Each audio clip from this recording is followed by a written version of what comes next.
Hello મિત્રો, કેમ છો? મારી યુટ્યુબ ફેમિલીમાં તમારું બધાનું સ્વાગત છે. કેમ કે હવારમાં થઈ ગયા આપણે ઊભા અને ઊભા થઈને ભાઈ દરવાજો ખોલ્યો એટલે ભાઈ નજારો તો કંઈક સવારમાં સારો જ હોય કે નબળો તો હોય નહીં. કેવો નજારો છે કોમેન્ટમાં જણાવજો જરી. સવારમાં આપી દીધી આપણે ગા માતા આવ્યા એટલે એને આપી દીધી મકાઈ. પછી તો ગા માતાને મકાઈ આપીને આપણે લીધી હાથમાં બ્રશ લીધી ને ભાઈ સખલ્યું કંઈ સરતી જોવો તમે. બ્રશ કરવા આપણે નીકળી ગયા. વાડામાં લોકેશન છે આપણું, લોકેશન જ મેન વાડો છે કેમ કે એમ જ બ્રશ કરવા જવાનું હોય આપણે તો. આ છે કંઈક વાડાનો નજારો કેવો લાગ્યો કોમેન્ટમાં જરીક જણાવજો. આ છે દરિયાકાંઠાનો નજારો, તમને કેવો લાગ્યો કોમેન્ટમાં આવી જણાવી દેજો.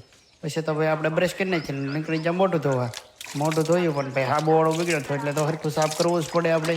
સવારમાં મોઢું ધોવામાં તમે કયો હાબુ વાપરશો દરેક કોમેન્ટમાં જણાવજો. હું તો ભાઈ દુકાને હાબુ મળતા હોય નાથી એ મોઢું ધોઈ નાખું એમાં તો હાલે. આપણે તો એવું કંઈ ન હોય કેમ કે સવારમાં પછી તો કરી લીધો નાસ્તો કરીને રોટલી કેવી બનાવી જોઈ લેજો.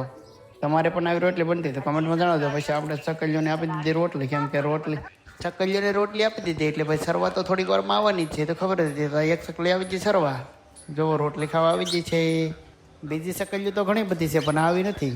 પછી તો આપણે નીકળી જાય દુકાને કેમ કે માવા ને પાર્લેજી બિસ્કિટ કેમ કે કૂતરાને ખવડાવવાનું હતું. પાર્લેજી બિસ્કિટ લઈને નીકળી જાય ને પછી કૂતરાને ખવડાવ્યું પણ કૂતરા તો ખવડાવ્યું પણ બાથી પડ્યા એટલે ભાઈ બાથી પડ્યા એટલે આપણે તો પછી બીજા કૂતરાને લીધું કેમ કે બીજા કૂતરા તો વાડામાં ઘણા બધા રખડતા હતા. સવારમાં જ ભાઈ કૂતરાને નાસ્તો કરવો જ જોઈએ ને કેમ કે આપણે નાસ્તો કરતા હોય એટલે એને ન કરાવવો પડે. ભાઈ કૂતરાને નાસ્તો કરાવો એ બધું પૂન છે, કાંઈ એવું કંઈ નથી હો મિત્રો. સેવા કરવી પણ જરૂરી છે તો લાઇક શેર અને સબસ્ક્રાઈબર કરી દેજો. અમારા મિની વ્લોગ તમને ગમ્યો હોય તો ચાલો મળીએ આગલા વિડીયોમાં.